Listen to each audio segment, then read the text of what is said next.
वेदों के अनुसार कैलाश पर्वत पृथ्वी का एकमात्र स्थान है जहां स्वयं भगवान शिव का वास माना गया है। यही कारण है कि अब तक न कोई इस पर्वत की चोटी तक पहुंच सका और न ही कोई हेलीकॉप्टर या हवाई जहाज इसकी चोटी तक पहुंच पाया है। इसके अलावा कैलाश पर्वत के आसपास कई वैज्ञानिकों ने समय समय पर कुछ अद्भुत घटनाओं का अनुभव किया है। चाहे वो आसमान में अद्वितीय प्रकार की चमकती हुई रोशनी हो, कैलाश पर्वत से आने वाले डमरू और ओम की ध्वनि हो, या फिर यहाँ देखे जाने वाले अजीब मानव जैसे ऊंचे जीव। वर्ष 2015 में नासा के वैज्ञानिकों ने कैलाश पर्वत के रहस्यों को जानने के लिए गूगल अर्थ जैसे उन्नत सैटेलाइट की मदद से सैटेलाइट से ली गई तस्वीरों में जो खुलासा हुआ उसने नासा और दुनिया भर के वैज्ञानिकों को हैरान कर दिया। तो दोस्तों, आखिर उन तस्वीरों में ऐसा क्या था? नासा के वैज्ञानिक कैलाश पर्वत की तस्वीर को देखकर क्यों हैरान हो गए? आज के इस वीडियो में हम कैलाश पर्वत के रहस्यों और नासा द्वारा ली गई कैलाश की तस्वीरों के बारे में जानेंगे। पौराणिक मान्यताओं के अनुसार कैलाश पर्वत भगवान शिव का घर माना जाता है और शास्त्रों में इसे कुबेर की नगरी भी कहा गया है। इस पर्वत से गंगा नदी समेत ब्रह्मपुत्र, सिंधु, सतलुज और कर्नाली जैसी नदियां निकलती है जो भारत, बांग्लादेश, नेपाल और पाकिस्तान तक पहुंचती है। आधुनिक रिसर्च ये भी बताती है कि कैलाश पर्वत पृथ्वी के केंद्र की तरह काम करता है, जहाँ एक ओर उत्तरी ध्रुव और दूसरी ओर दक्षिणी ध्रुव के बीच ठीक बीच में कैलाश पर्वत स्थित है। इस पर्वत के चारों ओर छोटे पिरामिड जैसे आकृति वाले पर्वत है, जिनमें कैलाश सबसे ऊंचा है।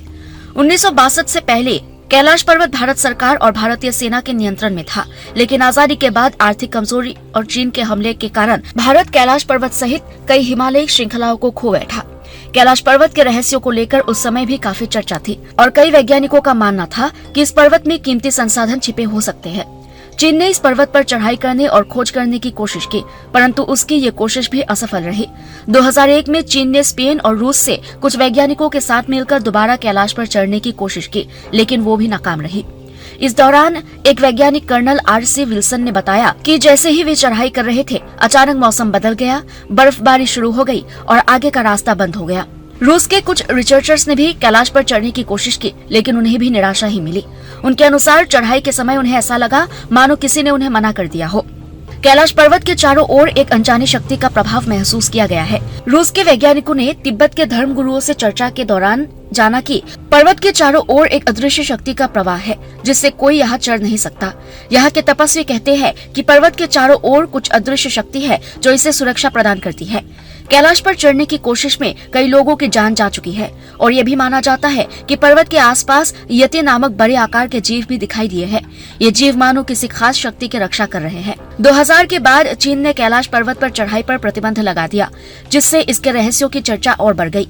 2015 में नासा के वैज्ञानिकों ने भी कैलाश पर्वत के रहस्यों को पर्दाफाश करने के लिए सैटेलाइट से इसकी तस्वीरें ली। इन तस्वीरों में कैलाश की चोटी पर ध्यान मुद्रा में बैठी एक आकृति जैसी परछाई देखी, जिसे भगवान शिव माना जा रहा है। नासा के वैज्ञानिकों का कहना था कि इन आकृतियों के लिए उनके पास भी कोई स्पष्टीकरण नहीं था। कैलाश पर्वत से डमरू और ओम की आवाजें भी आती है। मानसरोवर झील के आसपास का क्षेत्र दुनिया के सबसे शांत क्षेत्रों में से एक है, लेकिन वहाँ ओम और डमरू की ध्वनि साफ सुनी जा सकती है। वैज्ञानिक इसे पर्वत पर जमी बर्फ की परत और तेज हवाओं के प्रभाव से उत्पन्न होने वाली ध्वनि मानते हैं, जबकि भक्त इसे भगवान शिव की कृपा मानते हैं। कैलाश पर्वत के आसपास अलग अलग रंगों की रोशनी भी देखी गई है। इसे वैज्ञानिक ध्रुवीय रोशनी का प्रभाव मानते हैं, लेकिन नासा के पास भी इन प्रकाशों के रहस्य को समझाने के लिए कोई ठोस स्पष्टीकरण नहीं है। वैज्ञानिक चाहे जो भी कहे, परंतु उनके सिद्धांत बस थ्योरी तक ही सीमित है और वे किसी भी चीज को साबित नहीं कर पाए हैं। हो सकता है कि कैलाश पर्वत की सच्चाई वही हो जो हमारे शास्त्रों में लिखी गई है। इस पर आपके क्या विचार है? अपने जवाब नीचे कमेंट बॉक्स में लिखें। उम्मीद है आज के वीडियो से आपने कुछ नया सीखा होगा।